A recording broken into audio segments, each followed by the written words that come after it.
వాక్యం వింటున్న దేవుని పిల్లరా, ఏ విషయంలో పదే పదే ప్రయత్నం చేసి ఒకవేళ నువ్వు ఓడిపోయినా ఇంతేలే అని నువ్వు అనుకోకు.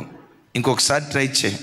ప్రభా, నేను నిలవబడతా, నేను పోరాడతా, మీ సన్నిధిలో నేను నిలవబడతానని కొంచెం పోరాట పటిమతో నువ్వు ప్రయత్నం చేస్తే, ఇక్కడ చక్కటి మాట రాస్తుంది. యాకోబు బలిష్ఠునికి, ఓసారి చెప్పండి కొంచెం పెద్దగా, పదే పదే రిపీటెడ్గా వాడిన పదం ఏంటో తెలుసా? యాకోబు బలిష్ఠునికి. యాకోబు బలిష్ఠునితో దావీదు మొక్కుబడి చేశాడు. యాకోబు బలిష్ఠునికి నేను ఒక నివాస స్థానాన్ని చూస్తాను. యాకోబు బలిష్ఠుడు, యాకోబు బలిష్ఠుడు అని ఎందుకన్నాడు తెలుసా? పాత నిబంధనలో యాకోబు అంతా పోరాట పటిమ కలిగిన వాడు ఇంకొకళ్ళు లేరేమో అన్నట్లుగా ఉంటుంది.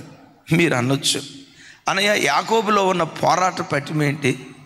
యాకోబు అంటంతో అందరూ మోసగాడు అంటారు కదా, మోసగాడులో మనం నేర్చుకునే పోరాట పటిమ ఏంటి అని అంటారా? నా వైపు చూడండి, నా వైపు చూడండి. నాకు తెలిసినంతవరకు యాకోబు ఎవరిని మోసం చేయలే. ఎందుకో ఓ తెలియకుండా ముద్రపడింది. నా స్నేహితుడు ఒకడు ఉన్నాడు, చదువు పట్ల భలే ఆసక్తి కలిగినాడు, భలే కష్టపడి చదువుతాడు. కానీ పడిన ముద్ర ఏంటో తెలుసా?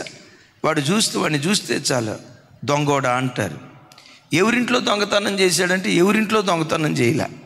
వాళ్ళ నాన్న ఏదో ఒక రోజు అన్నాడు, అరే ఈడు దొంగోడరా అన్నాడు. ఇక పల్లెటూరులో నిక్నేమ్లు ఉంటాయి చూసారా, ఆ దొంగోడు ముద్ర జీవితాంతం సార్థక నామధేయంగా మారిపోయింది. ఎంతకాలం చెప్పండి? ఇప్పుడు అతను గెజిటెడ్ ఆఫీసర్. ఆ ఉద్యోగం పేరును పిలిస్తే ఎవరు ఆ పైన గుర్తుపట్టరు. ఇప్పటికీ కూడా ఏమన్నా తెలుసా? అదిగో దొంగోడా. మీ ఇంట్లో ఏమైనా దొంగతనం చేశాడా? యాకోబు జీవితంలో కూడా మరి ఎందుకో తెలియదు కానీ క్రైస్తవుడు చాలామంది మోసగాడైన యాకోబు అంటారు. నేనంట యాకోబు మోసగాడు అనే కంటే కూడా గొప్ప పోరాట పటిమ కలిగిన యోధుడు. అందరూ ఒక వయసు వచ్చిన తర్వాత పోరాటం ప్రారంభిస్తారు. మా భక్త మహాశయంలో ఉన్న గొప్పతనం ఏంటో తెలుసా? అమ్మ కడుపులో ఉన్నప్పుడే పోరాటం నేర్చుకున్నాడు. దేవుడు అన్నాడు, ఏశావా నువ్వు బయటకు వచ్చాయి అన్నాడు.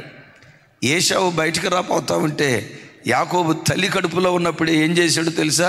అన్నం మడిమ పట్టుకొని వెనక్కలాగి, ఎక్కడికి రా నువ్వు పోయేదే, నేను పోతా నాకు అన్నట్లుగా తల్లి కడుపులోనే పోరాటం ప్రారంభించాడు. బైబిల్లో అతని వంటి పోరాట యోధుడు జ్యేష్ఠత్వం కొరకు, రాహేలు కొరకు 14 సంవత్సరాలు పోరాడాడు. అద్భుతం. మామ 14 సంవత్సరాలు మోసం చేస్తే 6 సంవత్సరాల్లో ఎండకు ఎండి, వానకు తడిచి, మంచుకు నాని, కనులకు నిద్ర దూరమై, తిండికి దూరమై, దరిదాపుగా 14 సంవత్సరాలు కొలువు చేసిన తర్వాత ఒట్టి చేతులు మామ చూపిస్తే 6 సంవత్సరాల్లో కష్టపడి పోరాడి లాబానునే తలదన్నే అంత స్థితిమంతుడిగా మారిపోయాడు. నాకు బైబిల్లో నాకు తెలిసి పోరాటానికి, పట్టుదలకి ప్రతీక, నిలువుటద్దం యాకోబు. సరే, ఇంతకాలం మనుషులతో పోరాడాడు. చివరికి ఇప్పుడు ఎక్కడ పోరాడుతున్నాడో తెలుసా? ఎబ్బోకు రేవు దగ్గర సాక్షాత్తు దేవునితోనే పోరాడటం ప్రారంభించాడు. Praise the Lord. దేనిలో పోరాడుతున్నాడు అంటే చూడండి, అక్కడ హోషేయ గ్రంథం 12వ అధ్యాయం 3-4 వచనాలు. 3-4 వచనాలు నాతో కలిసి. తల్లి గర్భమందు యాకోబు తన సహోదరుని మడిమ పట్టుకుని మగసిరి గలవాడై అతడు దేవునితో పోరాడాను. ఇక చూడండి, క్లుప్తంగా చెప్తాను. ఇక్కడ తల్లి గర్భంలో ఉన్నప్పుడేమో అన్న మడిమ పట్టుకున్నాడు, ఎబ్బోకు రేవు దగ్గరేమో దేవుని మడిమ పట్టుకున్నాడు. ఆమె చెబుతాం గట్టిగా. ఎబ్బోకు రేవు దగ్గరే తల్లి గర్భంలో ఉన్నప్పుడేమో అన్న మడిమ పట్టుకున్నాడు, ఎబ్బోకు రేవు దగ్గర మాత్రం దేవుని మడిమ పట్టుకొని అంటాడు, నీవు నన్ను ఆశీర్వదించే వరకు నేను విడిచిపెట్టనయ్యని. యాకోబు తన బ్రతుకులో ప్రార్థనలో పట్టుదల కలిగిన వాడిగా బ్రతుకుతున్నాడు. రాత్రంతా దేవుడు ప్రత్యక్షమయ్యాడు, దూత ప్రత్యక్షమయ్యాడు. పరిశుద్ధ గ్రంథమైన బైబిల్లో ఈ స్థలములో కనపడుతున్న ఆ దూతే మన ఆరాధ్య దైవం ప్రభు అయిన యేసుక్రీస్తు వారికి ముంగుర్తుగా ఉన్నాడు.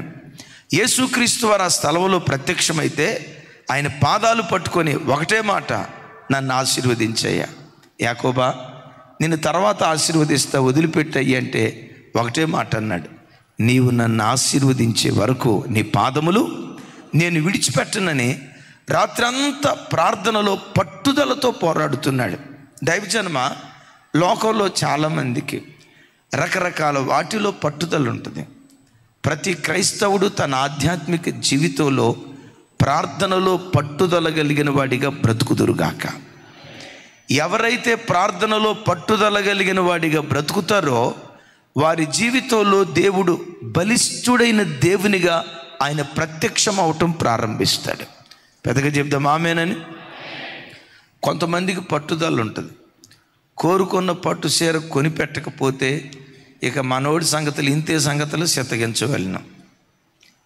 ఆడు కోరుకున్న బండి కొనిపెట్టకపోతే, కోరుకున్న సెల్ ఫోన్ కొనిపెట్టకపోతే నేను కాలేజీకి పోను, ఇంట్లో ఎవరితో మాట్లాడను. పట్టుదల ఉంటుంది. ఎలాంటి విషయాల్లో పట్టుదల ఉంటుంది?